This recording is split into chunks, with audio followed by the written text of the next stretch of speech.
sekarang kita rasakan. Habis tahun-tahun lalu, saya masih ingat persis karena kebetulan tahun lalu saya sedang umroh hari raya di sana kami hari Sabtu, kalau di sini katanya hari Ahad. Dan banyak di negara Islam itu penetapan bulan ini tidak ditetapkan oleh pemerintah, tapi ditetapkan oleh namanya majelis fatwa. Nah, apa yang ditetapkan oleh majelis fatwa semua masyarakat, semua pemerintah ikut. Nah, di negara kita ini itu jadi ada namanya badan hisab, ada namanya ru'yah. Ru'yah itu melihat. Nah, kelemahan melihat di negara kita ini namanya tropis ya, iklim tropis. Mendung, banyak mendungnya, lalu banyak awannya, sehingga sulit untuk meneropong. Ya, Departemen Analisis Agama sini sudah lebih 30 tahun mereka belum pernah kelihatan namanya hilal tanggal 1 itu. Belum pernah kelihatan. Ya, jadi kalau nanti tidak kelihatan, ya sudah dapat nanti baru ya ahli badan ru'yah ini nanti kan agama baru malam nanti untuk telepon untuk meruqyah baru malam nanti. Tapi diperkirakan tidak kelihatan, apalagi mendung, apalagi misalnya wujud hilal itu hanya beberapa derajat. Nah, ini supaya untuk pengetahuan kita ya, supaya untuk pengetahuan kita nanti lalu bagaimana sikap kita biar kita tambah pengetahuan ya, bahwa yang namanya melihat bulan ya, itu bulan 1 namanya hilal. Hilal itu wujudnya itu kalau ini untuk ahli hisab walaupun 0, sekian sudah ada wujudnya, jadi sudah termasuk walaupun 0. Nah, kemudian di Indonesia ini kan ada 3, katakanlah 3 pendapat yang paling besar. Pendapat dari katakanlah namanya ahli hisab, saya katakan ahli saja. Ahli hisab itu kalau sudah ada 0,0 sekian, 0, sekian sudah ada wujudnya, walaupun tidak nampak. Tapi sudah ada bendanya, sudah ada. Karena di bawah ufuk atau mungkin di atas ufuk kecil. Nah, 0, oleh salah satu organisasi ormas terbesar Islam Indonesia ini harus minimal 3 biar kelihatan 3 derajat, ada istilahnya derajatnya itu. Nah, oleh pemerintah lagi menambah lagi sehingga 5, sehingga harus jelas nanti. Nah, ini tambah kacau. Ya. Nah, yang penting bagaimana kita menyikapi seperti ini. Karena di dalam Al-Quran landasannya luar biasa, ya, baik Al-Quran hadis sahih, lalu kemudian ya di apa yang kita lakukan itu terima Allah. Ana inda zona abdi, saya menerima, orang kalau berbaik sangka kepadaku, saya terima ibadahnya asal dia berbaik sangka kepadaku, asal benar. Nah, kedua-duanya benar ya, maka silakan pilih. Saya ulangi lagi, silakan pilih. Hanya jangan kita mengatakan saya ikut-ikutan pemerintah. Ini yang sering kita dengar di masyarakat, saya ikut pemerintah lah, karena nanti pemerintah yang bersalah. Ya, kalau pemerintah bersalah, tapi tidak bagian demikian.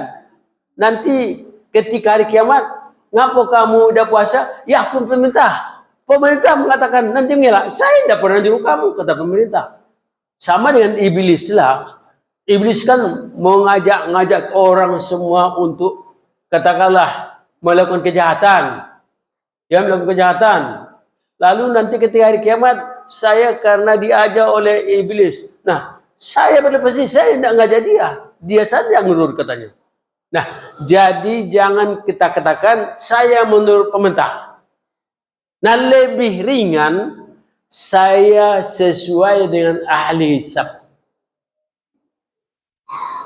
Ahli hisab atau hitungan atau ahli ru'yah. Saya berdasarkan hisab, berdasarkan ru'yah. Itu aja pilihan kita. berdasarkan hisab, berdasarkan ru'yah.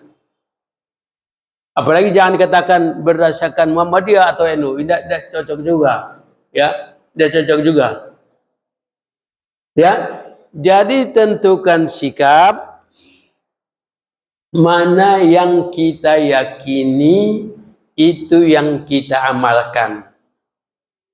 Kalau saya kalau ditanya Pak Ihsan ikut mana?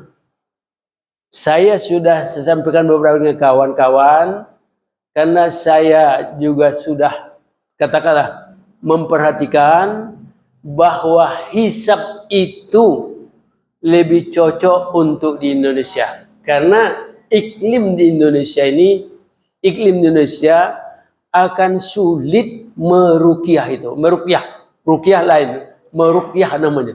Ruqyah itu pengobatan, ini ruqyah. Nah ini. Kemudian dia menerangkan kita ikut-ikutan. Begitulah itu nenek moyang kami macam gitu, kami macam ini. Jadi sekali lagi, ambillah sikap mana yang kita yakini, itu yang insya Allah terima Allah SWT. Kalau saya sudah konsekuen berdasarkan hisab. Nah kemarin waktu Jumat itu kemarin, ya siapa yang mengikuti hisab, kalau memang ingin dia tarawih, berarti malam nanti tarawih.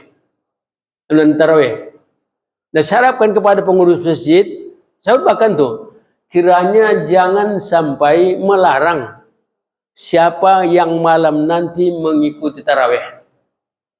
Karena 2 tahun lalu terpaksa kami 2 tahun lalu kalau salah, tarawih nanya 6 orang tarawih di Masjid Al-Hikmah. Pada itu Pak Yasir masih ketua. Saya pamitkan.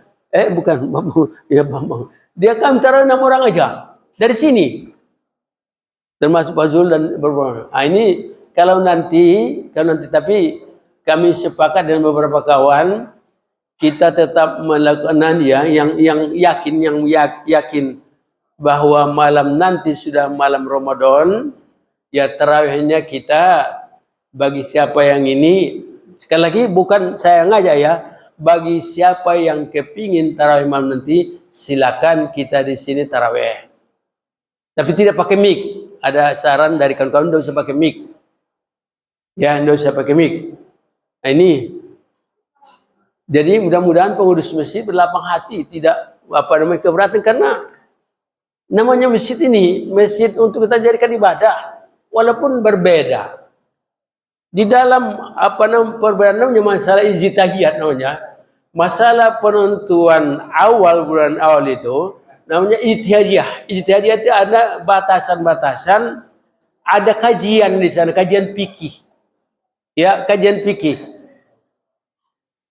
Jadi kebanyakan di dunia ini ya, seperti tahun lalu itu hampir sama dengan hisab di Indonesia ini.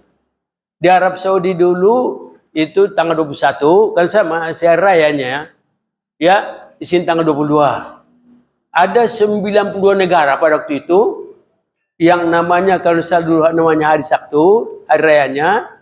Ya ini contoh aja yang sudah lewat.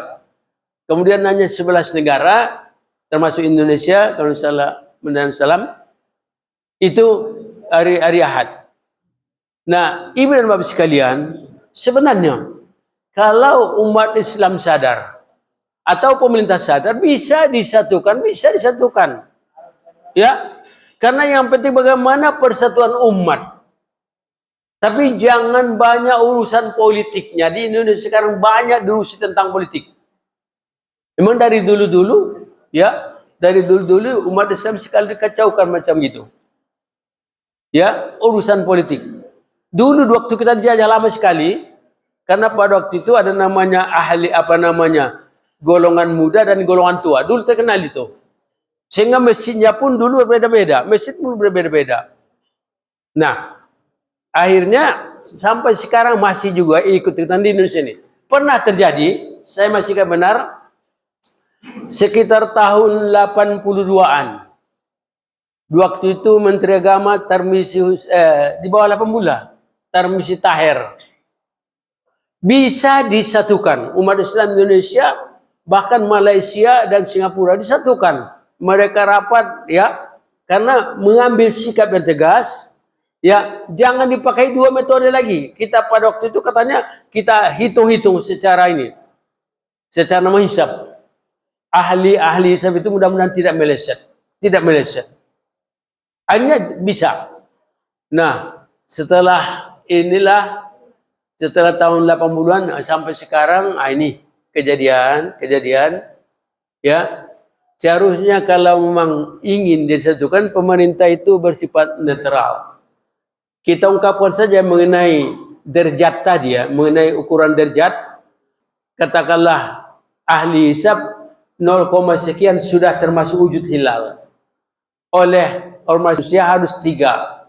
Ya. Sebagaimana pemerintah mengajak ya untuk satu umat, mengajak bagaimana supaya 0,1 itu ya 0, sekian itu dinaikkan, apa 1 apa setengah, atau kemudian yang 3 itu diturunkan.